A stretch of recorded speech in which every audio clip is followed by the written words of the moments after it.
Alright guys, hey, Rick Bigger here. We've got a class today on physical and chemical restraint. We're going to talk a little bit about both. Mostly today we're going to focus on physical restraint.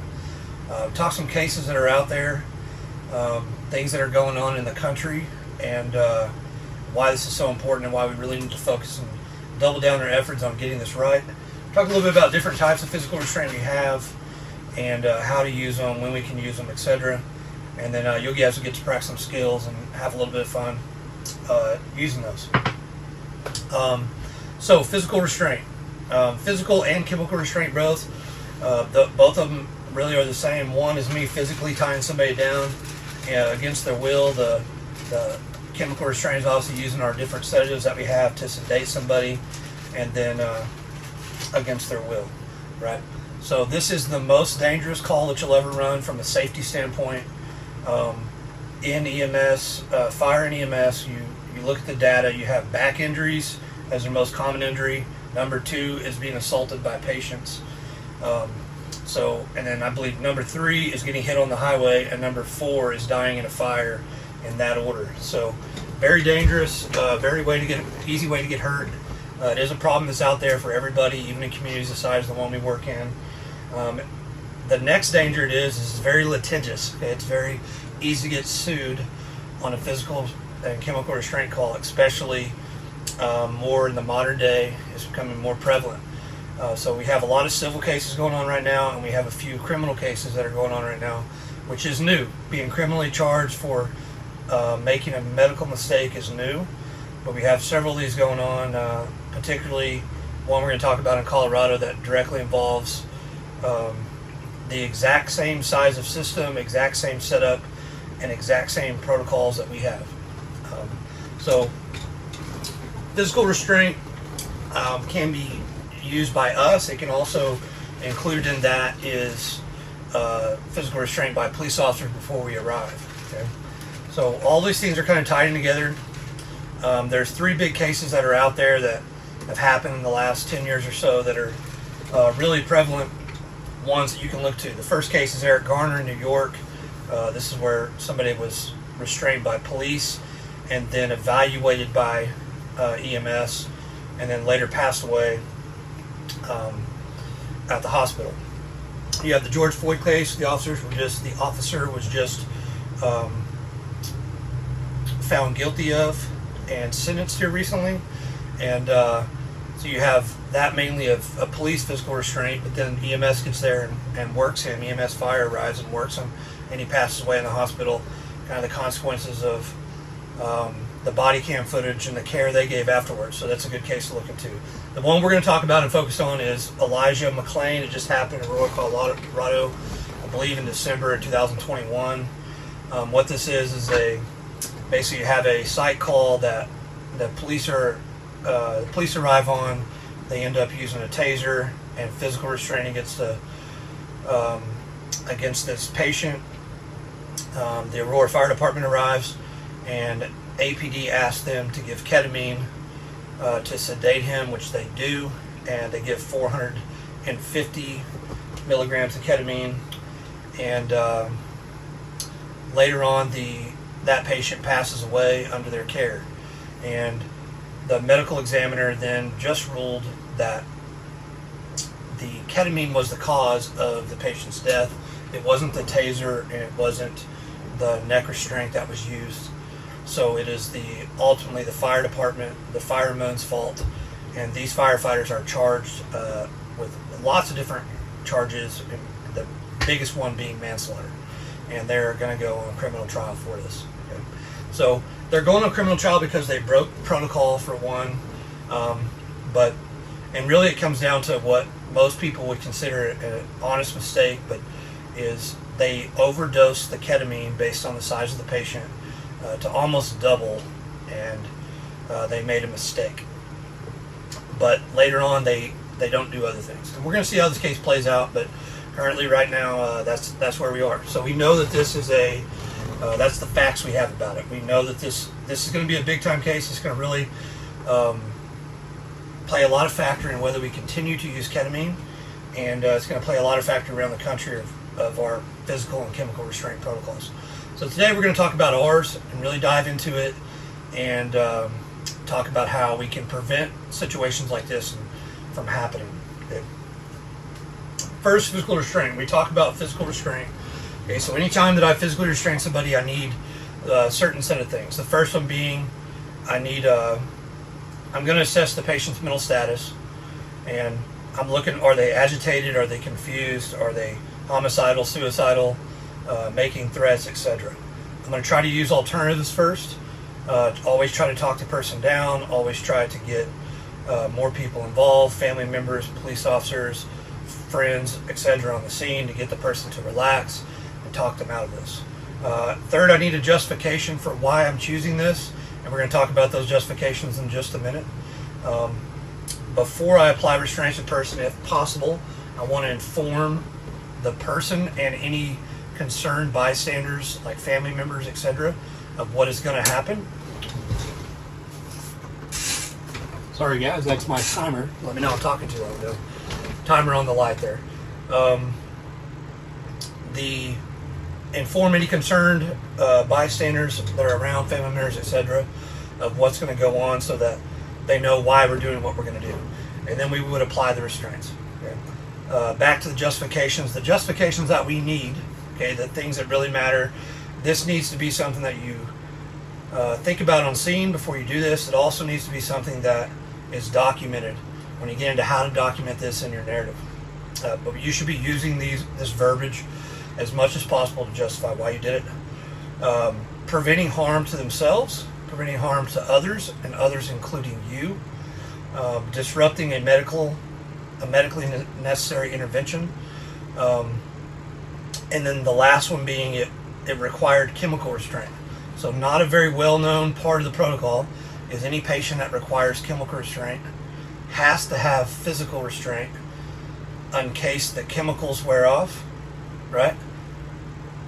In case the chemicals wear off, they won't awake and they're not restrained. So if you use ketamine, Versed to sedate somebody, either or both, if you use any type of chemical restraint, that they must be physically restrained. Okay, so on that, the main one, the one being disrupting a medically necessary intervention. We talk about that.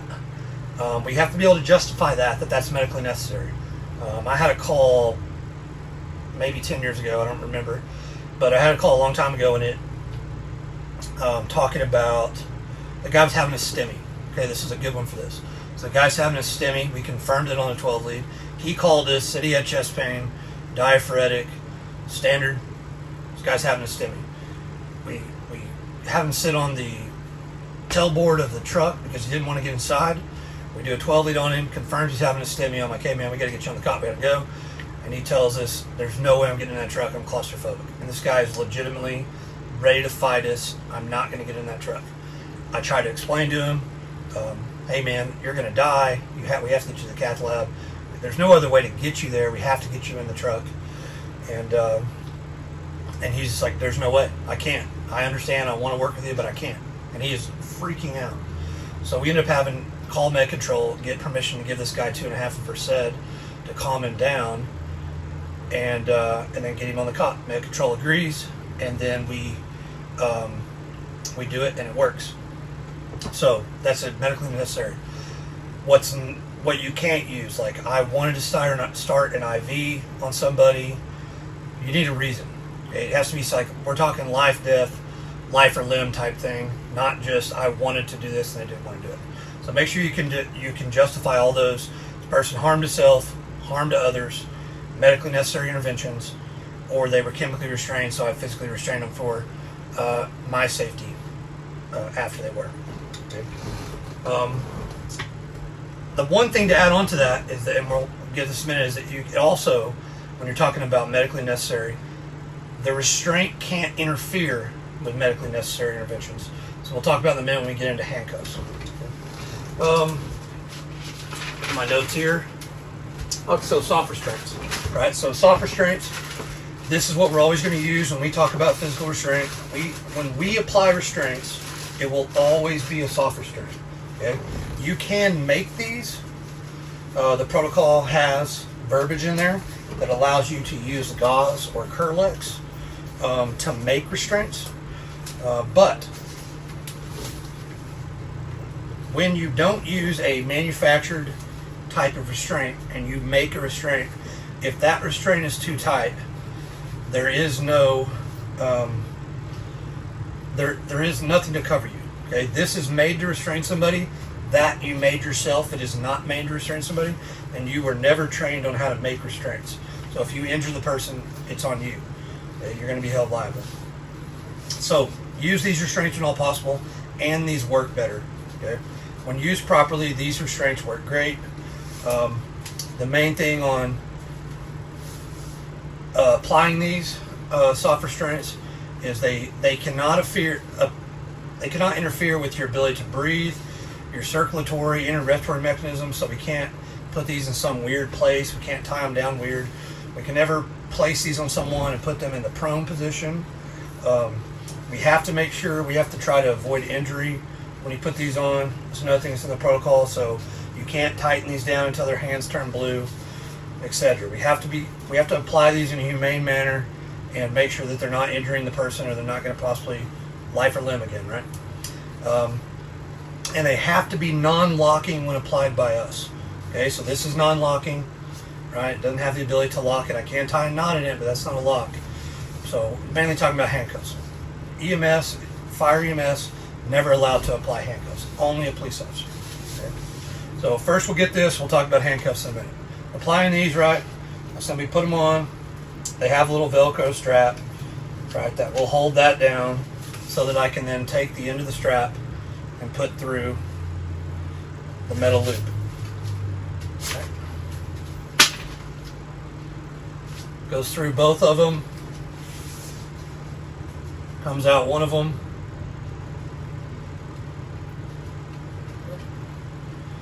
Comes out one of them, which allows me to adjust how tight it is. Okay, so through both, back out that one. Now it's tight. No need to tie a knot in this. As I pull, it's self-locking. Okay, and then this would be tied to the cot, and we're going to demonstrate that here in a minute at the end. So big thing is when I do apply this, okay, make sure that they still have circulation in their hands. If they don't, you're going to have to loosen this. Okay? That's how you put the soft restraint onto the wrist. Okay, we're going to demonstrate in just a minute about ways to tie people down to the cot, ways to attach these to the cot themselves. Okay, these come in packages of 2. Okay, and there's 2 packages in every cot. Okay, in every truck. Okay, so there's 4 total soft restraints. Every time that you restrain somebody, you need to use all 4. Okay, so 2 of these go on your wrist, and 2 of these go on your ankles. Okay, so the reason that we always use all 4 is once we have physically restrained the person, really basically the moment that we grab a hold of them and hold them down, we're responsible for any and all injuries that happen to them. Okay, so if I tie your hands down and you kick your feet violently and injure yourself, I'm responsible for that. Okay, because you have put me in a place that is allowing me to still do that, still kick. You did not secure my feet like you were supposed to.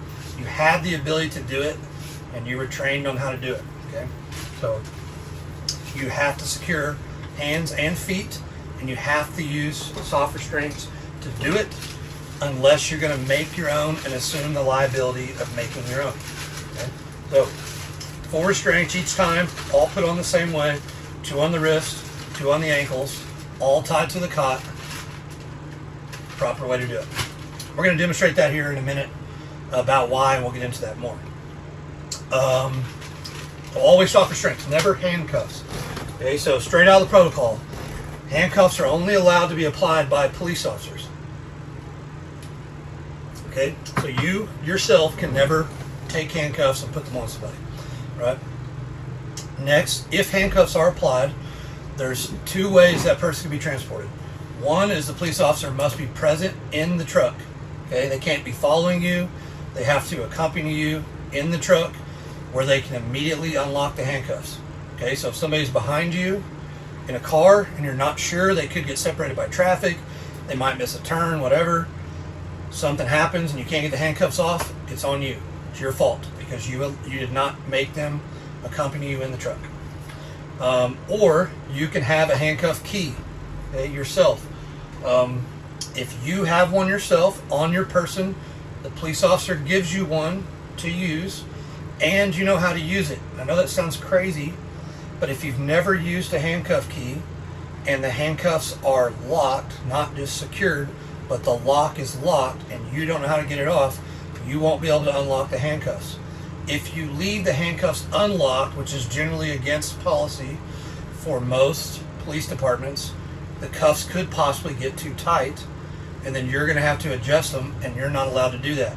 So really, if you have a key, you need to know how to use it. You have to make sure you understand how to use it, but really you should have a police officer accompany you to cover all your bases.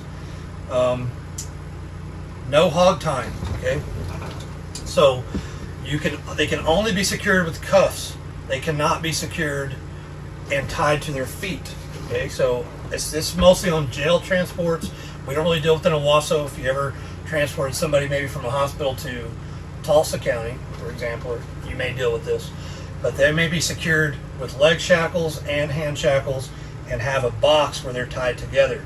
Okay, this is hog tied because you're in this position, you can't stretch out. Okay, or behind their back, same way. Neither of those are allowed. Okay, so no hog tying. Okay? And there's a better definition of it if you don't understand that in the protocol.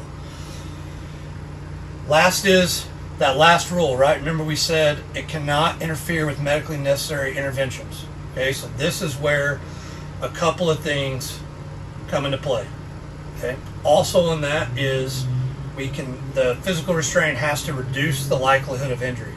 So a couple things we're going to talk about and that are somewhat subjective is handcuffs behind the back. Okay, if you put somebody on cuffs with their hands behind their back and something happens to that person, you have to be able to immediately release those cuffs to get their arms out to be able to do interventions such as CPR, start an IV, etc. All right, guys. Hey, this is Rick Bigger. We're going to go over a class. We're going to go over how to tie down using soft restraints to tie people down in the cot. Killian and Victoria are going to be helping me. Victoria's going to go first. And putting the soft restraint on, go ahead and put it on. Just like we talked about before, make sure you use the Velcro. Just like we talked about it before inside, this part goes on the bottom. The reason that goes there, when I tighten it down, if it's not under there, it gets too tight. It's got a piece of Velcro that holds it.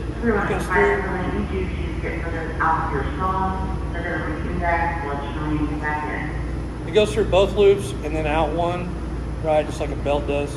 Okay, we're going to use the side rails.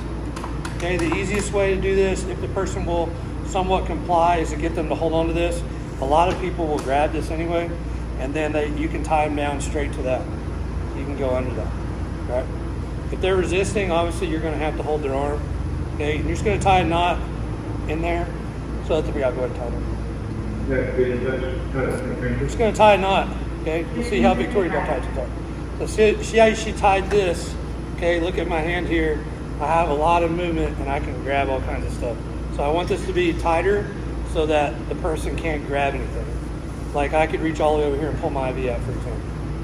Okay. Or grab Victoria by the hair.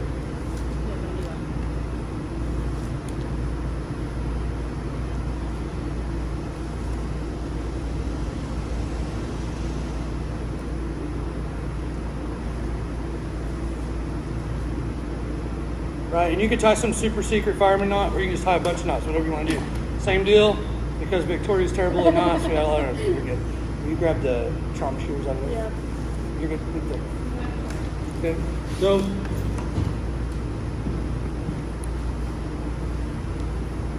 you want it to be close and tight so you don't have a lot of movement, and then just put a knot in it. Okay? And now I can't use my hand, I can't grab very much. Okay? So if this has to be non-locking, that's a lock, right? That's locked. So the reason it's non-locking is because she has shears and she can cut this to easily access this. So I can tie knots if I have shears. and the shears are in the truck. Okay. I normally would do the same thing on this side and tie both hands directly to this. Okay. Some people like to tie a hand above the head. Okay. I'm not sure why that's done that way. I don't like their hands to be up here because the person can pull really hard, and I've seen people break the cylinder in the cot. Okay. These right here won't break, and it keeps their hands down in a natural position. And the protocol says that they have to be in a natural position. It doesn't interfere with the respiratory. Right? You could argue, depending on where their hand is, that could interfere with that. I think you're okay to tie their hands up here, but I prefer to do both right here. Okay? If you do tie their hands up here, that is a big gap. Don't tie it in there. Tie it in a small hole or directly to the rail so that it won't travel around everywhere. But I'm just going to have Killian tie my hand to the cot. We're going to do it the way I prefer. Tori, you grab the other set of restraints. They're in the ambulance.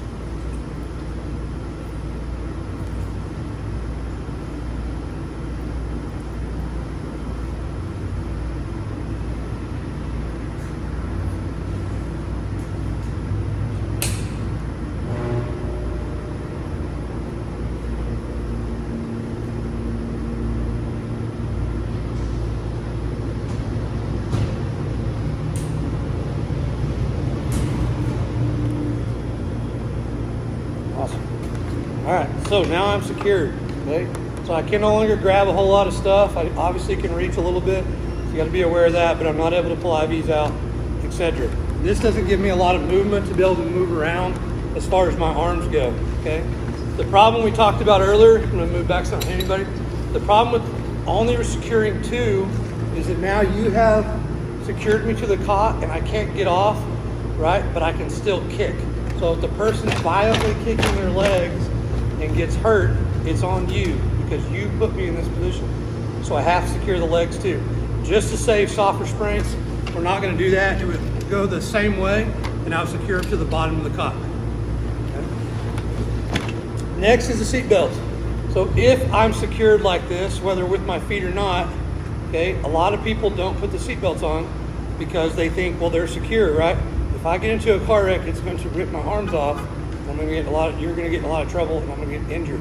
Okay, so I have to be secure. But also, I could still fight. Like if you look like this, I can still get up. Okay, so I have to be secured. The most important one is the lap belt. If you just put the lap belt on, let me put it on.